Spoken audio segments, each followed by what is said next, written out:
Most welcome.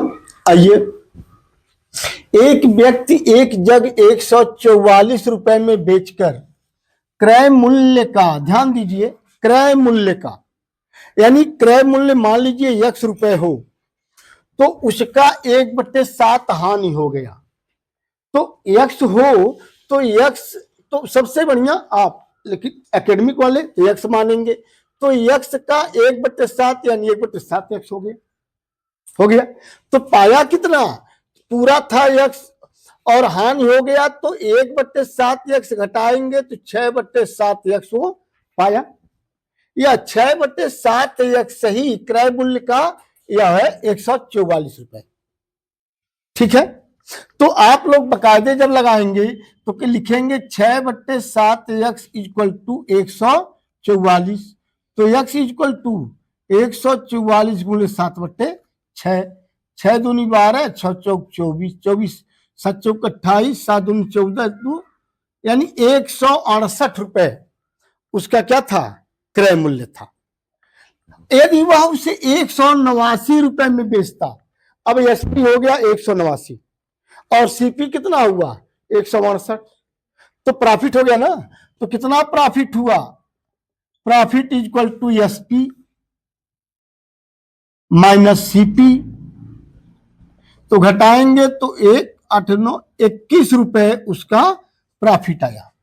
या 21 रुपए कितने पर आया, या 21 रुपए आया 168 रुपए पर। क्यों, यही उसका क्रय मूल्य है। परसेंटेज निकालना है, गुणे 100, तो 8 कम 8, 8 दूनी 16, 8 तो 12/96, 4 8 यानी 12 सही 1/2% उसको लाभ प्राप्त हो गया।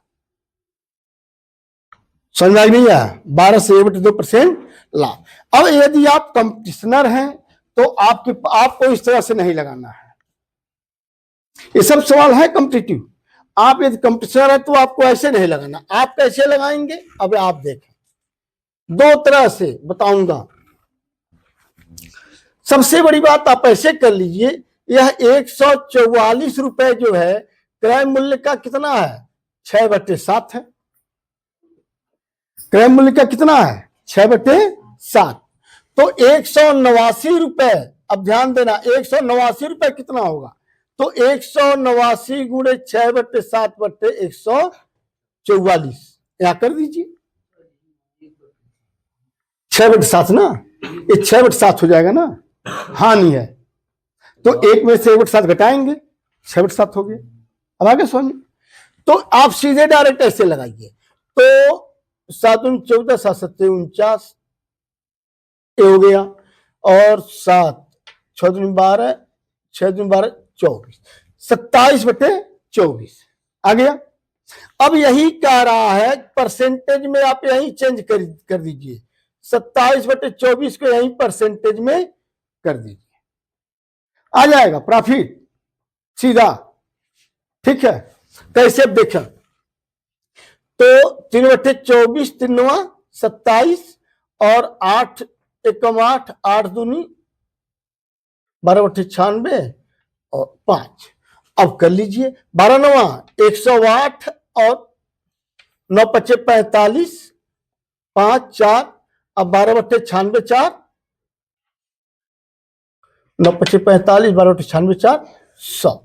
कितना अधिक हो गया भाई, कहीं कुछ गलत हो रहा है बेटा, मैंने कहीं कुछ गलत किया है, फिर से देख लूं।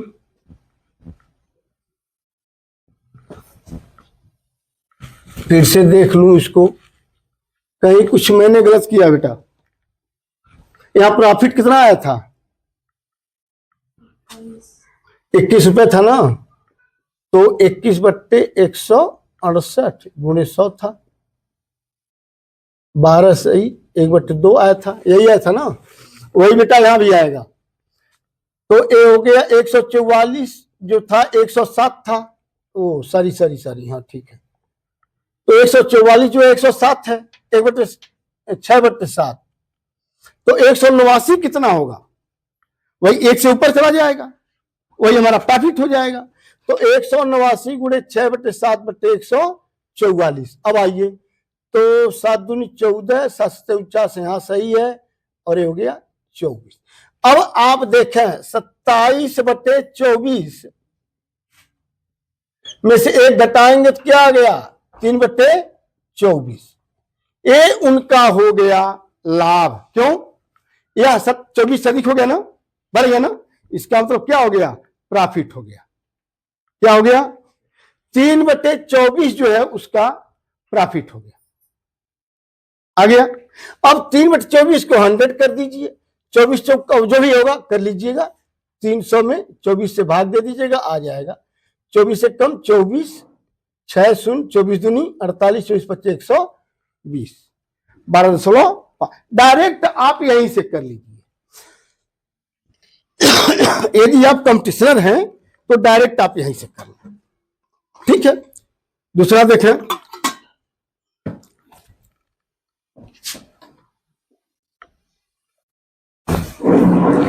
खांसी से बेटा गला कुछ है, कोशिश तो कर रहा हूं कि आवाज आप तक क्लियर जाए। आइए, एक कलम 48 रुपए में बेचने पर 20% की हानि होती है। मैं बार बार वो कई बात कहता हूं, 20% की हानि होती, पाया कितना, 100 में से घटा लें तो 80% पाया, यानी 80% ही जो है 48 है ना। कास्ट प्राइस का 80% ही 48 रुपए है। 20% लाभ प्राप्त करने के लिए यानी कितना, 120%। आप अब यहीं से लगाइए। अब आइए, 48 दिया ना, 48 को ले लीजिए, तो 48 जो है 80% है, तो पूरा कैश प्राइस करने के इससे अधिक चाहिए तो पूरे 100/80। अभी मैं कहा अधिक चाहिए तो इसको बड़ा वाला ऊपर और छोटा वाला नीचे, और कम चाहिए तो छोटा वाला ऊपर बड़ा वाला नीचे, तरीका बताया हूं। और फिर इसी को 120% 120 कर दो, बस हो गया। डायरेक्ट आंसर निकालिए। 2 0 100 तो बेटा यही कट गया, 1 0 ये था, 1 0 ये था, 8 48 12 72। कितने में बेचे उसको, 72 रुपए में बेच दे। कितने में बेच दे, 72 रुपए में। और जो छोटे बच्चे हैं जो समझना चाहते हैं वो देखें, क्योंकि क्लास 7-8 में बहुत इंपॉर्टेंट है, क्लास 7-8 के क्वेश्चन है। ये तो कम से कम ऐसे कर लेंगे, आप हैं तो आप करेंगे कैसे कि 80% ऑफ सीपी इक्वल टू 48, तो सीपी इक्वल टू 48 इंटू 100/80। 48 कितना आ गया, 60 रुपए सीपी आ गया। अब इसी का कितना चाहिए, 120%। अब आप लिखेंगे 120% of CP equal to 60 into 120/100। ठीक है, तो क्या करेंगे, बस हो गया, बरसात 72 रुपए। छोटे बच्चे ऐसे लगाएंगे, क्लास वाले। देखिए नेक्स्ट, 12 पेंसिल का क्रय मूल्य 15 पेंसिल के विक्रय मूल्य के बराबर है। ध्यान दीजिएगा, आप 12, मान लीजिए एक पेंसिल 1 रुपए की हो, तो 12 पेंसिल आपने खरीदा कितने रुपए में, 12 रुपए में खरीदा, और 15 पेंसिल बेचा। अभी मैं कहा पहले तो उसको खरीदा होगा तब बेचा होगा, है? तो एक एक पेंसिल की कीमत 1 रुपए है, तो 15 पेंसिल की कीमत कितनी हो गई, 15 रुपए। सीपी कितना हो गया, 15 रुपए हो गया, लेकिन बेचा कितने में, 12 पेंसिल के क्रय मूल्य के बराबर, तो एसपी कितना हुआ, 12 रुपए हुआ। अब एसपी कम है, क्या हुआ, लॉस हो गया। और कितना लॉस हुआ, 3 रुपए का लॉस हो गया। कितने पर, हाँ हमेशा सीपी पे निकालते हैं, कितने पर, सॉरी, तो ये सीपी कितना है, 15 रुपए बट्टे 15 गुणे 100, 3 बचे 15, 5 20 100, यानी 20% का उसको नुकसान हो गया, 20% का उसे नुकसान हो गया। तो मैं आपको एक ही बात इसी बार बार कहता हूं कि जो प्रॉफिट एंड लॉस है हमेशा उसको सीपी पे लाइए, और सीपी पे करके जब करेंगे तो आपका क्वेश्चन बहुत ही इजी हो जाएगा। हाँ, एक बात जरूर को कहूंगा, ऐसे भी कुछ और क्वेश्चन अभी आएंगे प्रॉफिट एंड लॉस पर, धीरे धीरे एक उसको आगे बढ़ा रहा हूं इजी से थोड़ा हार्ड की तरफ, लेकिन आप लोग उसको देखें और कमेंट में बताएं कि कैसा आपको लग रहा है, आपको अच्छा लग रहा है, क्या आप में सुधार हो रहा है, जरूर बेटा कमेंट में डालें। और आप बराबर जब वीडियो देखेंगे तभी बेटा आप में सही से विकास होगा, सही से आपको समझ। कभी एक दिन आप वीडियो देख लेंगे उससे अच्छा सुधार नहीं होता है, इसलिए मैं जरूर कहूंगा वीडियो बराबर देखें और पूरा वीडियो देखें। थैंक्स।